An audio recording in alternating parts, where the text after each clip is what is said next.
क्या बात है रोहित, आज बड़ी जल्दी में हो? अरे तुम्हारी सोनोग्राफी रिपोर्ट आई है ना।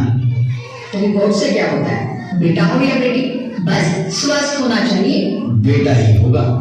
अरे मैंने तो अपने बेटे का नाम भी सोच लिया है, सनी, सूरज की तरह चमकता रहेगा। और अगर बेटी हुई तो? नहीं बाबा नहीं, मुझे बेटी बेटी नहीं चाहिए। क्यों? अरे मैं घर के खर्चे उठाऊंगा, घर की ईएमआई चुकाऊंगा या उसके दहेज के लिए पैसा बचाऊंगा। अरे जमाना बदल गया है, आने वाले टाइम में दहेज वहेज का चक्कर ही नहीं रहेगा। सब कहने की बातें हैं, आजकल का माहौल देखा कितना खराब हो गया। अरे ऐसे माहौल में बेटी को संभालना आसान है क्या? तुम ऑफिस जाती हो, मैं ऑफिस जाता हूँ, पीछे संभालेगा कौन? अरे कुछ ऊंच नीच हो गया तो संभालने को क्या मुंह दिखाएंगे? ओफो, मेरे मम्मी पापा भी तो जॉब करते थे, उन्होंने भी तो मुझे संभाला है। पहले जमाना और था, ज्वाइंट फैमिली होती थी। अरे सोलो फैमिली में लड़की को पालना आसान है क्या? नहीं, मुझे टेंशन नहीं चाहिए। रोहित, आप पढ़े लिखे होकर भी ऐसी बातें कर रहे हो? पढ़ा लिखा हूँ तभी ऐसी बातें कर रहा हूँ। सारी उम्र स्ट्रगल करके यहाँ तक पहुंचा हूँ, अब बेटी का बोझ सिर पे ले लिया तो बच्ची कुछ जिंदगी भी स्ट्रगल में गुजारनी पड़ेगी। आप बेटी को बोझ क्यों समझ रहे हैं? आजकल लड़का लड़की में फर्क ही क्या है?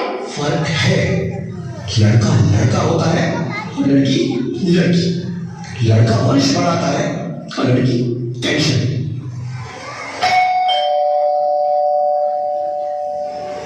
साहब, डॉक्टर साहब ने रिपोर्ट भेजी। ओह, रिपोर्ट आ गई? बताओ ना क्या है रिपोर्ट में? वही जिसका डर था, तुम्हारे पेट में बेटी है। तो इसमें परेशान होने की क्या बात है?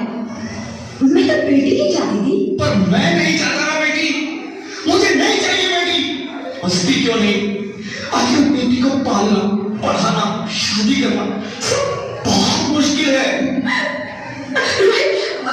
मैं संभालूंगी, हाँ, मैं डबल मेहनत करूंगी। प्लीज प्लीज ऐसा मत करो, प्लीज ऐसा मत करो। एक बार बोला ना, बेटी नहीं चाहिए मतलब नहीं चाहिए। चूज वन, बेटी या मैं।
जब खाना खाने के बाद